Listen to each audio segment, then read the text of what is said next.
Bonjour, chronique littérature aujourd'hui, littérature japonaise classique, puisque je vais parler des journaux des dames de cour du Japon ancien. C'est un recueil paru aux éditions Philippe Piquier et qui comprend trois textes, le journal de Sarashina, Sarashina Nikki, le journal de Murasaki Shikibu, Murasaki Shikibu Nikki, et le journal d'Izumi Shikibu, Izumi Shikibu Nikki. Il y a une introduction d'Amy Lowell, c'est traduit, attention, de l'anglais par Marc Loger, ce qui n'apparaît pas de manière évidente sur le bouquin, et qui est un peu regrettable, je trouve. L'édition originelle dans les années 20, c'était chez Plomb, mais là, c'est dans les éditions Philippe Piquier, dans la collection Piquier-Poche. Donc le recueil avait été composé en français initialement en 1925. Il date sous cette forme de 1998, mais je crois qu'il y a eu des rééditions récentes, et ça fait dans les 200 pages environ. À l'apogée de l'époque de Heian, vers l'an 1000, tandis que le clan des Fujiwara est au sommet de sa gloire et de sa puissance, la littérature japonaise est plus qu'à son tour l'affaire de femmes, et leurs conditions dans les rangs de l'aristocratie, du moins, on ne sait rien de ce qu'il en était dans la paysannerie sans surprise, étaient sans doute plus enviables que celles que subiraient les japonaises dans certaines époques ultérieures, même s'il ne faut pas non plus se leurrer quant à leur liberté dans la période qui nous intéresse. Le fait que l'on ne sache presque rien de la vie de ces différentes autrices est peut-être significatif d'ailleurs. Mais oui, la poésie, l'essence de la littérature de ce temps, voit briller des hommes, mais aussi des femmes, jugées en matière de sensibilité et de subtilité leurs égales. Et certaines de ces dames de cour trouvent également à s'illustrer dans d'autres formats, produisant des chefs-d'œuvre qui ont été transmis jusqu'à nous en raison de leur immense valeur littéraire. Les deux titres les plus célèbres ici sont probablement le roman fleuve de Murasaki Shikibu, qu'est Le Dit du Genji, et les notes de chevet de Seisho Nagon dont je vous ai parlé il y a peu. Ce dernier ouvrage, sans y correspondre pleinement, peut évoquer un genre littéraire alors très en vogue auprès des dames de cour, le journal intime ou Nikki. Durant cette période, on en compte bien des exemples, mais les trois les plus célèbres figurent dans le présent petit ouvrage, dont on regrettera donc qu'il s'agisse d'une vieille traduction de l'anglais par Marc Loger en l'espèce, traductrice historique de Lafcadio Hearn.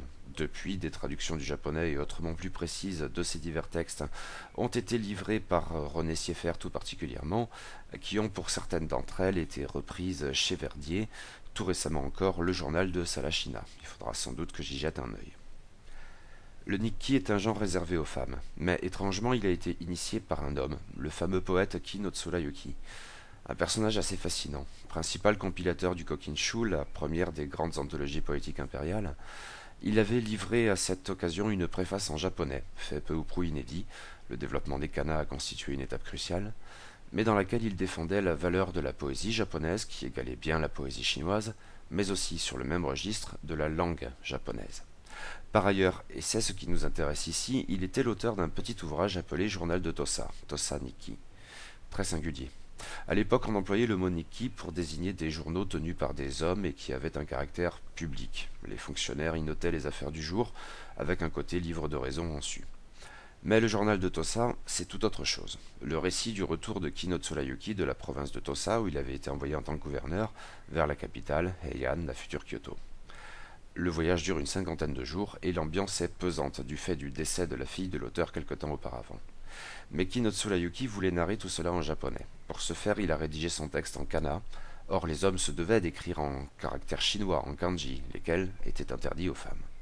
Il s'est donc fait passer pour une femme afin de pouvoir écrire ce texte comme il l'entendait.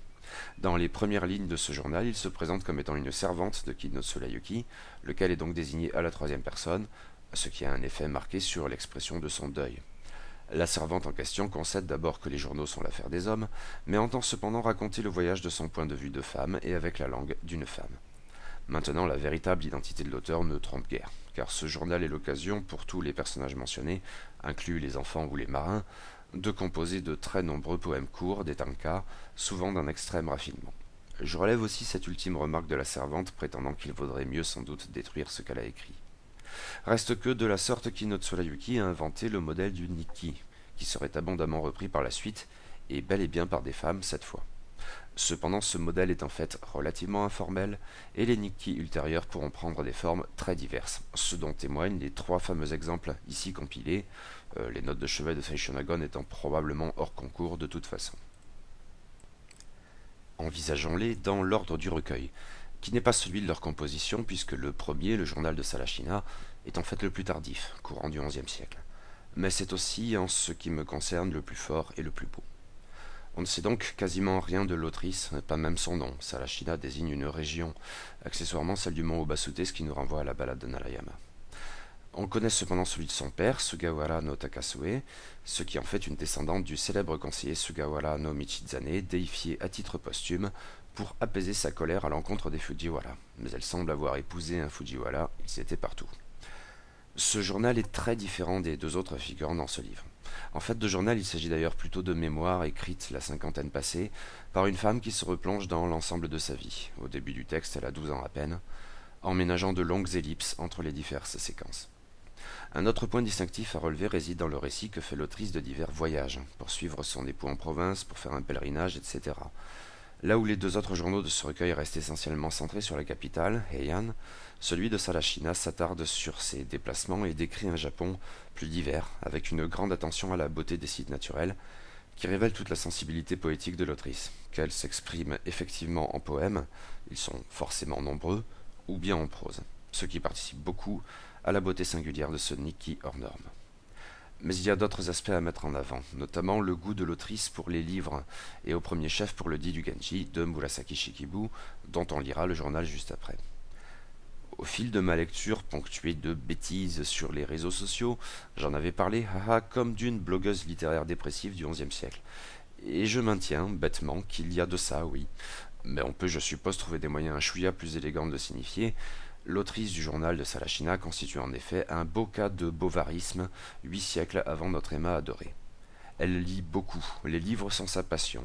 Elle se plaint originellement de ne pouvoir lire le Genji Monogatari que dans le désordre, avec les chapitres qu'elle trouve, et explique que son plus grand désir serait de lire ce roman en entier et dans l'ordre. Elle lit beaucoup d'autres choses aussi, bien sûr, et s'en fait ici l'écho. Mais elle en dérive un fantasme, vivre des amours aussi fortes et belles que celles du prince radieux. Ce qui ne devait bien sûr pas être. La vie de l'autrice s'avère terne, triste, morne, déprimante. Elle s'ennuie à la cour, elle n'est certes pas la seule, cela revient régulièrement dans les Nikki, dont les deux autres de ce recueil. Elle s'ennuie en province. Son époux n'est pas un mauvais bougre, mais il n'est certainement pas le Genji. Oui, il y a comme une profonde dépression dans ces pages, qui ne les rend que plus touchantes, poignantes même, d'autant que la sensibilité poétique de l'autrice, et notamment donc sa sensibilité à l'égard des beautés de la nature, accompagne avec grâce ce propos, pour en exprimer une beauté propre, d'un autre ordre. L'autrice du journal de Salashina n'a certes pas vécu les amours décrites par Murasaki Shikibu dans son fameux roman, mais elle a extrait de sa vie bien morne des pages d'une impressionnante beauté. Oui, de ces trois Nikki, c'est de très loin celui que j'ai préféré, et il me faudra sans doute le relire dans une traduction plus rigoureuse. Mais suit justement le journal de Murasaki Shikibu, où l'autrice du dit du Genji, dont on ne sait guère plus, son véritable nom inclus, se livre à l'exercice du Nikki à sa manière. Mais la structure étrange de ce journal datant probablement de 1008-1010, ou remportant en tout cas des événements de cette époque, mais encore une fois les journaux sont régulièrement écrits a posteriori, a pu laisser supposer qu'il ne nous était pas parvenu dans son intégralité. En l'état, le journal est composé de trois parties distinctes. La première, et de très loin la plus longue, rapporte avec un grand luxe de détails la naissance du fils aîné de Shōshi, l'impératrice dont Murasaki Shikibu était dame de compagnie. Le tableau très précis et coloré peut sans doute rappeler certains passages du Genji Monogatari, mais en l'espèce cela m'a surtout évoqué certains passages similaires chez Seishō Nagon dans ses notes de chevet. Seishō Nagon, la rivale. Or, la deuxième partie de ce journal, qui arrive assez brusquement mais a constitué à mon sens le passage le plus intéressant, consiste en impressions sur la vie à la cour et tout particulièrement sur les autres dames de compagnie. Si Murasaki Shikibu ne ménage pas exactement les courtisans sans manière et qui se croient tout permis, mais l'autrice ne mâche donc pas ses mots à l'encontre des autres dames, et tout particulièrement celles qui se piquent d'écrire, telle Seishō Nagon, au service de la précédente impératrice qui, comme Shōshi, tenait à s'entourer des plus beaux esprits, ou Izumi Shikibu. Peut-être s'agit-il de sa part de répondre à des torts causés par ces dames, mais laissons-la s'exprimer, page 140-141. La dame Izumi Shikibu correspond d'une façon charmante, mais sa conduite est en vérité inconvenante. Elle écrit avec grâce, facilité et un esprit scintillant. Il y a de la saveur dans ses plus petits mots. Les poèmes sont attrayants, mais ce ne sont que des improvisations qui tombent spontanément de ses lèvres. Chacun possède un point intéressant. Elle est également au courant de la littérature ancienne, mais elle n'est pas une artiste remplie du véritable esprit de la poésie. Je crois que même elle ne peut se permettre de porter un jugement sur les poèmes des autres. La dame Seishon Agon est une personne très orgueilleuse. Elle a une haute opinion de sa valeur et répand partout ses écrits chinois. Pourtant, si nous l'étudions de près, nous trouverions qu'elle est encore imparfaite. Elle s'efforce d'être exceptionnelle, mais naturellement, les personnes de ce genre vous offensent et finissent par s'attirer des déboires. Celle qui est trop richement douée et qui s'abandonne trop à l'émotion, alors même qu'elle devrait faire preuve de réserve, perdra, malgré elle, le contrôle d'elle-même. Comment une personne aussi vaniteuse et aussi insouciante pourra-t-elle finir ses jours dans le bonheur? J'avouerai que, en ce qui concerne Seishon Agon, qu'elle eût été orgueilleuse me paraît assez crédible au regard de certains passages de ses notes de chevet, si brillantes par ailleurs. Alors, ça bitch dans le gynécée? Peut-être bien, mais sans doute y avait-il de très bonnes raisons à cela. Car le faste, les couleurs, le raffinement, le protocole n'y changent rien. Murasaki Shikibu, comme après elle sa fan, l'autrice du journal de Salashina, s'ennuie profondément. Et cela ressort tout particulièrement de cette partie du Nikki, qui a même parfois quelque chose de désespéré, que la proximité des puissants et la grâce des jeux littéraires ne parviennent pas à contrebalancer. C'est dans ces pages tout particulièrement que la personnalité de l'autrice s'exprime. Laissons-lui à nouveau la parole. Je sympathise avec ceux qui, en apparence, n'ont d'autre pensée que de se divertir, mais qui, en vérité, cherchent leur subsistance dans une grande inquiétude.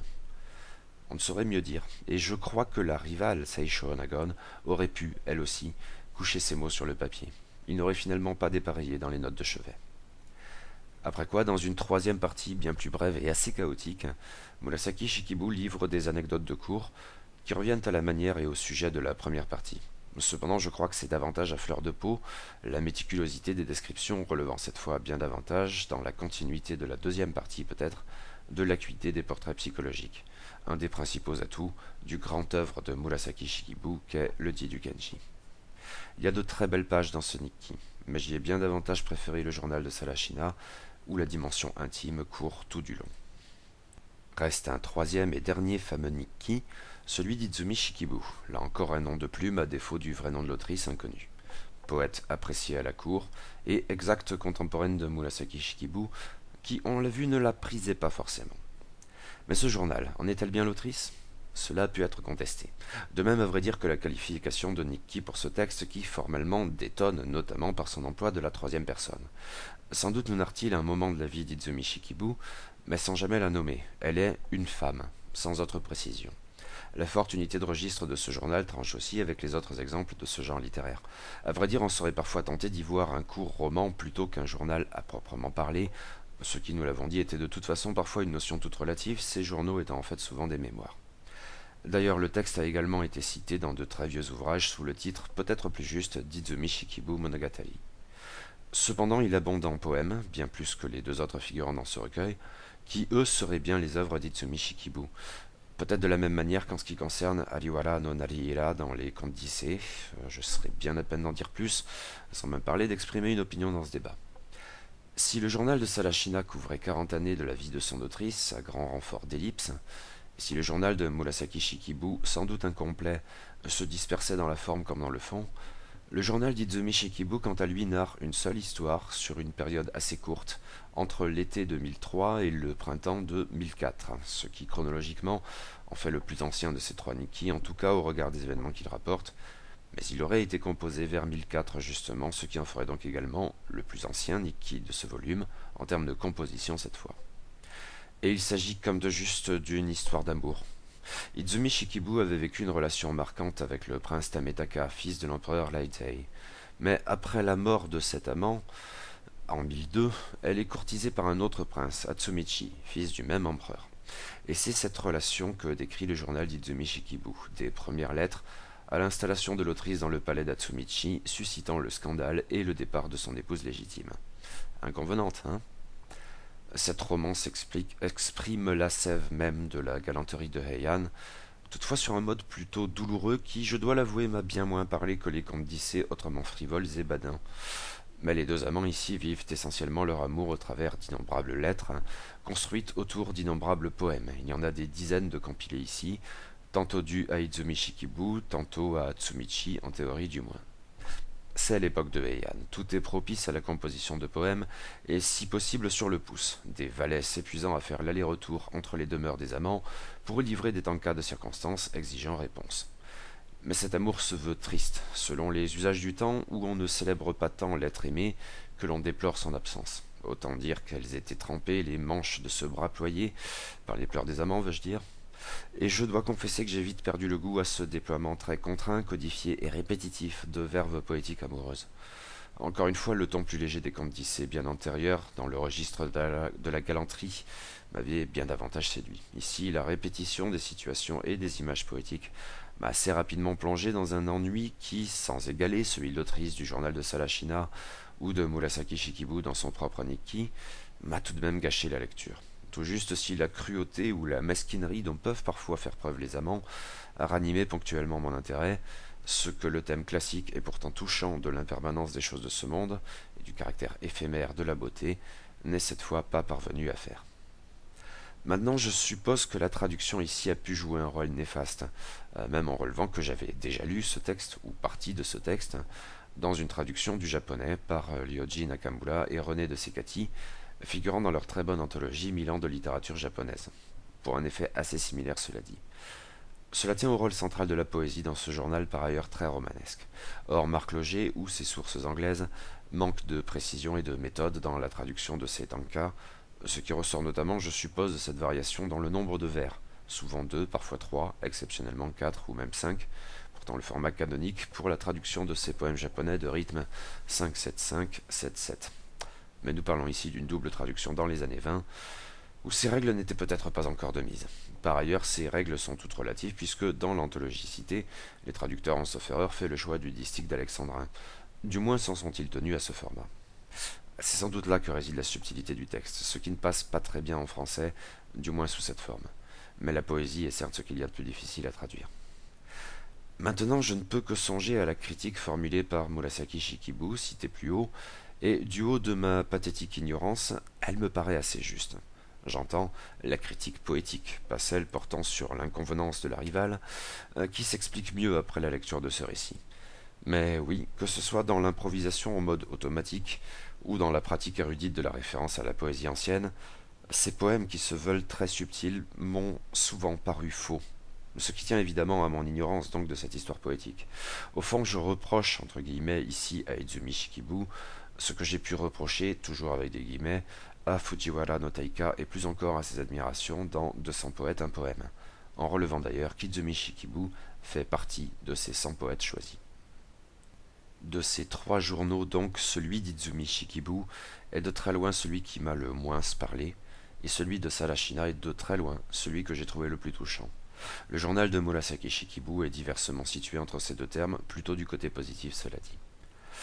Cela dit, de manière générale, le voyage en vaut la peine. Ces 3 textes finalement très différents, au-delà de leur étiquette commune, nous plongent dans le lointain Japon de Heian, nous immergent même dans ce monde si différent du nôtre, et probablement tout autant du Japon contemporain à vrai dire. L'élégance de la plume ou du pinceau y fait des merveilles, les sentiments à vivre dans cette écriture de l'intime, de même, le plus souvent.